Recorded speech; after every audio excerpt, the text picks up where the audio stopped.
નમસ્કાર વિદ્યાર્થી મિત્રો. આજે આપણે ધોરણ 8 ગુજરાતીમાં પાઠ 9 દીકરાનો મારનાર સમજીશું, જેના લેખક છે ઝવેરચંદ મેઘાણી.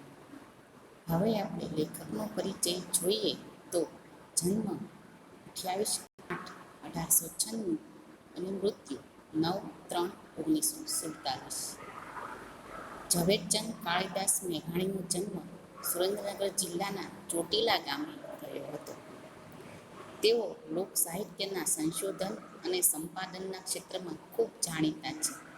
એમણે કવિતા, વાર્તા, નવલકથા, નાટક, વિવેચન, ચરિત્ર આદિ અનેક સાહિત્ય સ્વરૂપોમાં યાદગાર પ્રદાન કર્યું છે. તેઓ સફળ પત્રકાર પણ હતા. ગાંધીજીએ એમને રાષ્ટ્રીય શાયરનું બિરુદ આપ્યું હતું. મંદોદર ખાન દરબારને ત્યાં હોળી ટાણે એક ચારણ આવે છે, પણ ઘેરૈયાઓની ધાંધલ ધમાલથી ઘેરાયેલા ચારણથી અજાણતા જ યજમાન મંદોદર ખાનના પુત્રના ગળા ઉપર ઘસરકો થઈ જાય છે. તેથી તે મૃત્યુ પામે છે. આથી ગામ લોકો ક્રોધે ભરાય છે અને ચારણ ભાગે છે. મંદોદર ખાનને આ વાતની ખબર પડે છે ત્યારે પેલા ચારણની પાછળ મારતી ઘોડીએ જાય છે અને એ અતિથિ ચારણને પોતાની ઘોડી સોંપી ઝડપથી ભાગી જવા સૂચના આપે છે. યજમાનના આતિથ્ય ધર્મની અને મનુષ્યના દિલાવર દિલની આ સચોટ લોકવાર્તા છે. આ પાઠનો પ્રકાર છે લોકકથા અથવા લોકવાર્તા. ઘેરૈયાઓ એટલે કે હોળીમાં રંગવા આવનાર ટોળું. ધાંધલ ધમાલ એટલે કે એકદમ શોર બકોર. તો આ પાઠમાં એક મનુષ્યના ઉદારતાની વાત કહેવામાં આવી છે. હવે આપણે પાઠ જોઈએ તો દેવળિયા ગામના ઝાપામાં ફાગણ વદ એકમને પ્રભાતે ધૂળેટી રમાઈ રહી છે. વચ્ચે દરબાર મંદોદર ખાનનો 8 વર્ષનો દીકરો અને કોરે મોરે ગામ આખાના હેડી હેડીના જુવાનો છે. કોરે મોરે એટલે કે આજુબાજુ, હેડી હેડીના એટલે કે સરખે સરખા. આગલે દિવસે હુતાશણીનું પરબ હતું. હુતાશણી એટલે કે હોળી અને પરબ એટલે કે ઉત્સવ. એટલે લીલા પીળા ને કેસરિયા રંગમાં સહુ ગરકાવ હતા. તમામને અંગે પચરંગી છાંટણા દીપતા હતા, એટલે કે તમામ રંગોથી રંગાયેલા હતા. દીપતા હતા એટલે કે શોભતા હતા. પણ આજ તો પડવો એટલે ઘેરૈયા માંઝા છાંડી ગયા છે.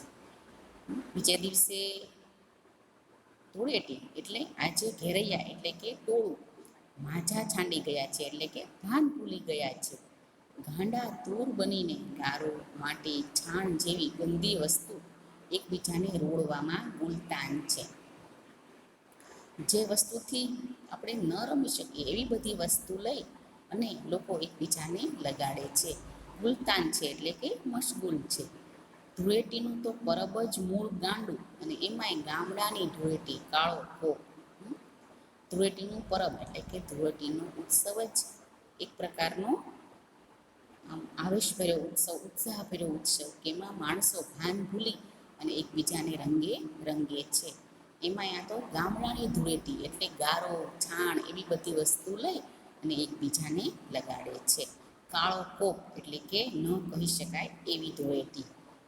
પેલા ભાઈઓ કોક ઉજળે લુગડે મહેમાન વયો આવે છે. ઉજળે લુગડે એટલે કે નવા કપડાં પહેરીને કોઈક મહેમાન આવે છે. એક ઘેરૈયાએ પાદરમાં નજર નાખીને ચસ્કો કર્યો. ચસ્કો કર્યો એટલે કે રાડ પાડી. ત્યાં તો ઘેરૈયાની મીટ મહેમાન પર મંડાય. મીટ માંડવી એટલે કે એકી નજરે જોવું. એલા મહેમાનને કોઈ છાંટશોમાં બીજાએ મનમાં કહ્યું. અરે મહેમાનને કંઈ રોળ્યા વગર રહેવાય, મહેમાન ક્યાંથી હાથ આવે. સાચું સાચું, મહેમાનને રોળો, ગોઠ માગો. ગોઠ માગવી એટલે કે કંઈક ભેટ આપવી.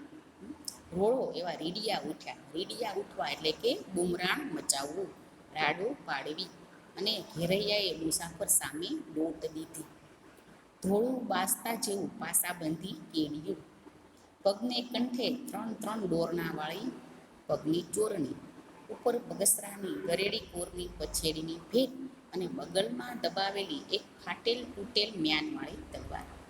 જે મહેમાન ચાલ્યો આવે છે એનું લેખકે અહીંયા વર્ણન કર્યું છે કે કોઈકને મળવા જતા હોય એટલે સ્વાભાવિક રીતે કપડાં તો નવા જ પહેર્યા હોય, તો આ મહેમાને પણ થોડું વાસ્તા જેવું એટલે કે એકદમ સફેદ રંગનું કેડિયું પહેર્યું છે, એકદમ પગમાં સરસ મજાની ફૂમતાવાળી ચોરણી પહેરી છે અને બગલમાં એટલે કે હાથની વચ્ચે એક ફાટેલી તૂટેલ મ્યાનવાળી એક તલવાર દબાવી અને ચાલ્યો આવે છે.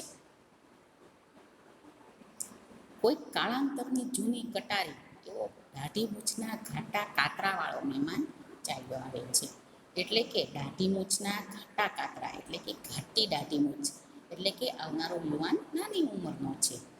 વસંત ઋતુમાં વનવગડે આંબાના મોરમાંથી વછૂટતી ફોરમો લેતો લેતો કેસુડાના ફૂલની ચૂંદડી જાણે વનરાઈએ ઓઢી હોય એવો શણગાર જોતો, છતાં પોતાને તો હુતાશનીનો જરાય ઉલ્લાસ નથી એવો એ આદમી જે ઘડીએ ઘેરૈયાની લગોલગ આવ્યો એવો ચીસ પાડી ઉઠ્યો.